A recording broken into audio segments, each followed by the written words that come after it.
हरे कृष्ण। दशम स्कंद 44वां अध्याय। श्री सुखदेव जी कहते हैं, परीक्षित, भगवान श्री कृष्ण ने चारों आदि के वध का निश्चित संकल्प कर लिया। जोड़ वध दिए जाने पर श्री कृष्ण चारों से और बलराम जी मुष्टिक से जा भिड़े।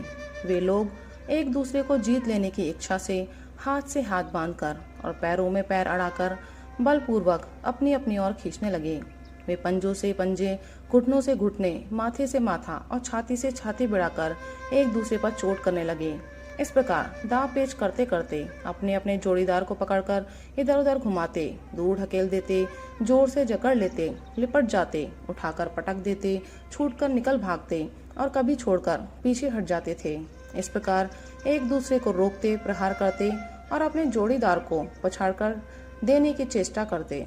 कभी कोई नीचे गिर जाता तो दूसरा उसे घुटनों और पैरों में दबाकर उठा लेता, हाथों से पकड़कर ऊपर ले जाता, गले में लिपट जाने पर ढकेल देता और आवश्यकता होने पर हाथ पांव इकट्ठे करके गांठ बांध देता। परीक्षित, इस दंगल को देखने के लिए नगर की बहुत सी महिलाएं भी आई हुई थी। उन्होंने जब देखा कि बड़े बड़े पहलवानों के साथ ये छोटे छोटे बलहीन बालक लड़ाए जा रहे हैं, तब वे अलग अलग टोलियां बनाकर करुणावश आपस में बातचीत करने लगी। यहाँ राजा कंस के सभासद बड़ा अन्याय और अधर्म कर रहे हैं। कितने खेद की बात है कि राजा के सामने ही ये बली पहलवानों और निर्बल बालकों के युद्ध का अनुमोदन करते हैं। बहन देखो, इन पहलवानों का एक एक अंग वज्र के समान कठोर है।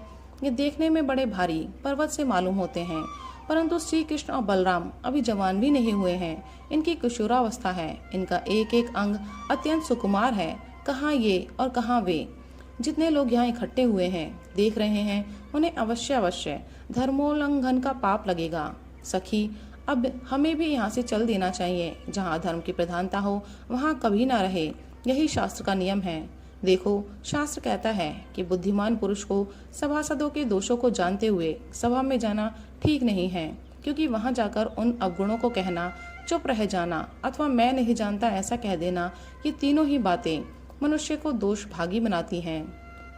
देखो देखो, श्री कृष्ण शत्रु के चारों ओर पैतरा बदल रहे हैं। उनके मुख पर पसीने की बूंदें ठीक वैसे ही शोभा दे रही हैं जैसे कमल कोश पर जल की बूंदें। सखियों, क्या तुम नहीं देख रही हो कि बलराम जी का मुख मुष्टिक के प्रति क्रोध के कारण कुछ कुछ लाल लोचनों से युक्त हो रहा है।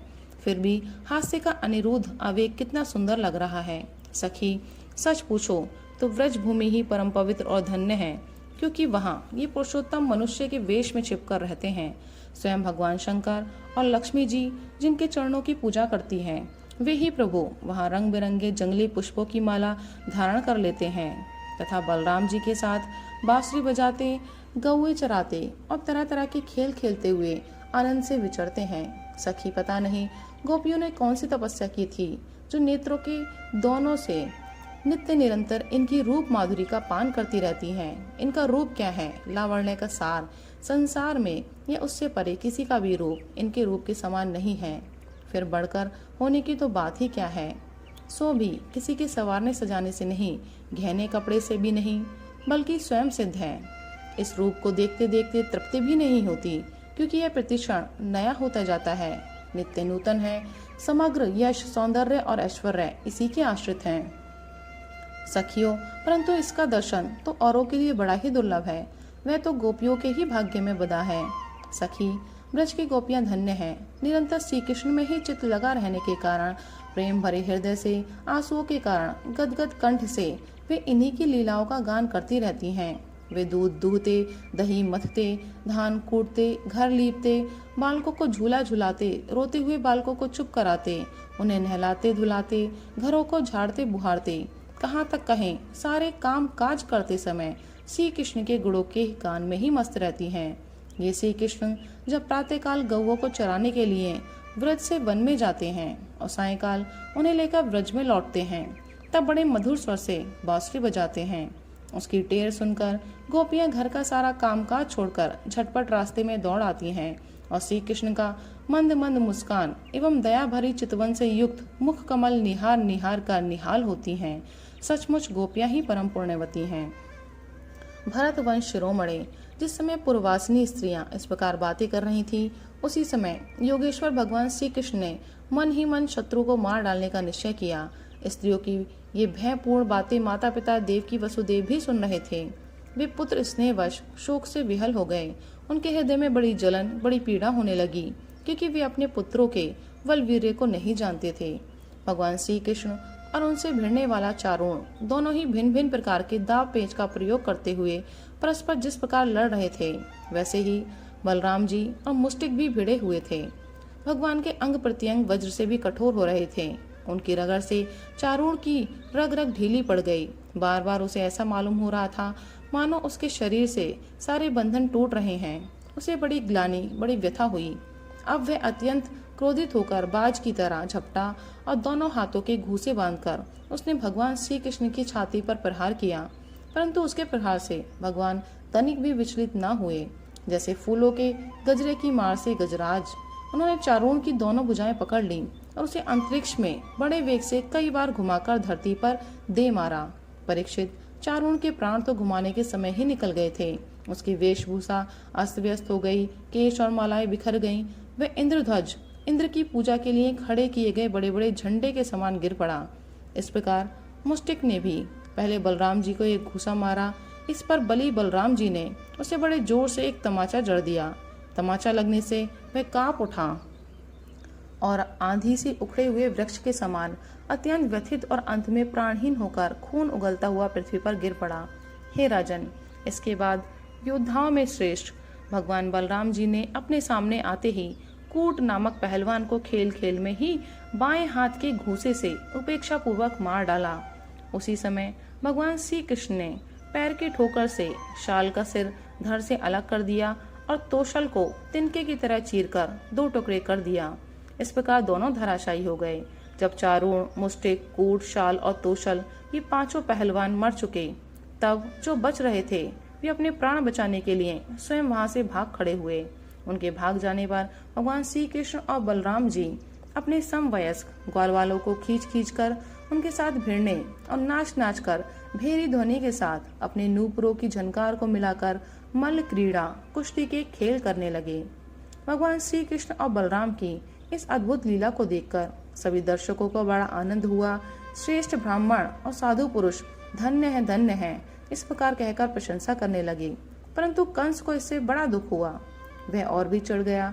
जब उसके प्रधान पहलवान मार डाले गए और बचे हुए सबके सब भाग गए, तब भोजराज कंस ने अपने बाजे गाजे बंद करा दिए और अपने सेवकों को ये आज्ञा दी, अरे वसुदेव के उन दुष्चरित्र लड़कों को नगर से बाहर निकाल दो। गोपों को सारा धन छीन लो और दुर्बुद्धि नंद को कैद कर लो। वसुदेव भी बड़ा कुबुद्धि और दुष्ट है, उसे शीघ्र मार डालो। और उग्रसेन मेरा पिता होने पर भी अपने अनुयायियों के साथ शत्रुओं से मिला हुआ है, इसलिए उसे भी जीता मत छोड़ो।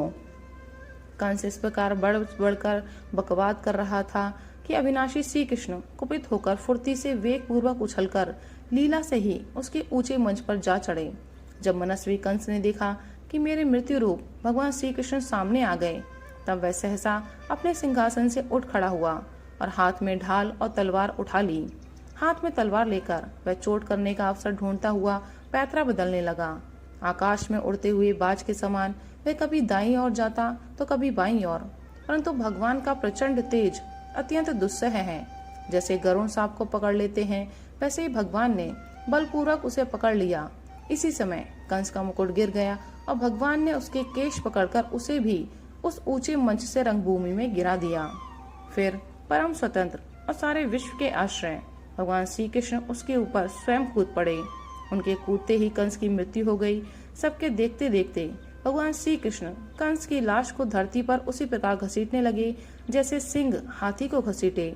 नरेंद्र, उस समय सबके मुंह से हाय हाय की बड़ी ऊंची आवाज सुनाई पड़ी। कंस नित्य निरंतर बड़ी घबराहट के साथ श्री कृष्ण का ही चिंतन करता रहता था। वे खाते पीते, सोते चलते, बोलते और सांस लेते सब समय अपने सामने चक्र हाथ में लिए भगवान श्री कृष्ण को ही देखता रहता था। इस नित्य चिंतन के फलस्वरूप वह चाहे द्वेष भाव से ही क्यों न किया गया हो, उसे भगवान के उसी रूप की प्राप्ति हुई, सारूप्य मुक्ति हुई, जिसकी प्राप्ति बड़े बड़े तपस्वी योगियों के लिए भी कठिन है। कंस के कंक और न्योग्रोध आदि 8 छोटे भाई थे। वे अपने बड़े भाई का बदला लेने के लिए क्रोध से आग बबूले होकर भगवान श्री कृष्ण और बलराम की ओर दौड़े। जब भगवान बलराम जी ने देखा कि वे बड़े वेग से युद्ध के लिए तैयार होकर दौड़े आ रहे हैं, तब उन्होंने परिघ उठाकर उन्हें वैसे ही मार डाला जैसे सिंह पशुओं को मार डालता है।